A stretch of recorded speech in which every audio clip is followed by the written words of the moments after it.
Everyone, সবাই কেমন আছো? আশা করি ভালোই আছো। তো প্রতিদিনের মতো আজকে আমি প্রচণ্ড গরমের মধ্যে জিমে পৌঁছে গেলাম। তো জিমে পৌঁছেই দেখি যে আমার জুতোর লেসটি খুলে গিয়েছে। তো জুতোর লেসটি ঠিক করতেছিলাম তাই।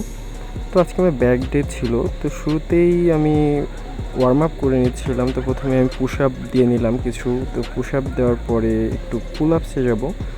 পুল আপস দিয়ে নিলাম 3 সেটের মতো। পুল আপস দেওয়ার পরে আমরা আমাদের মেইন সেকশনে ঢুকবো। তো শুরুতেই আমরা সিঙ্গেল হ্যান্ড ল্যাট পুল ডাউন দিয়ে শুরু করব। তো এটির আমরা 4টি সেট কমপ্লিট করব। তো সবার উদ্দেশ্যে আমি একটি কথা বলতে চাই, যারা যারা এই প্রচণ্ড গরমের মধ্যে জিমে যান বা যেতে চান, তারা জিমে যাওয়ার আগে অবশ্যই একটি কফি খেয়ে যাবেন বা অবশ্যই লবণ পানি খেয়ে যাওয়ার চেষ্টা করবেন। কারণ জিমে যখন আমরা যাই তখন আমাদের শরীর থেকে অনেক ঘাম বেরিয়ে যায়, যার কারণে আমাদের সোডিয়ামের ঘাটতি পড়ে। তো লবণ পানি খাওয়ার ফলে আমাদের এই সোডিয়ামের ঘাটতিটি পূরণ হয়ে যায়।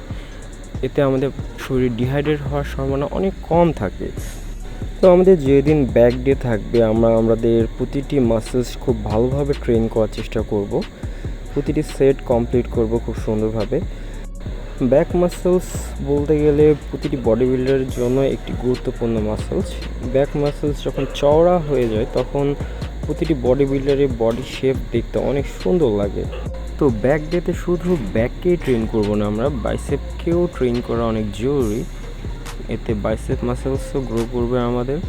তো বাইসেপসের দিন শুধু আমরা বাইসেপসের 2টি মাইলই কমপ্লিট করব। একটা হলো বাইসেপ ডাম্বেল কার্ল আর আরেকটি হলো বাইসেপ হ্যামার কার্ল, যেটি আমরা সচরাচর দিয়ে থাকি ব্যাকের সাথে।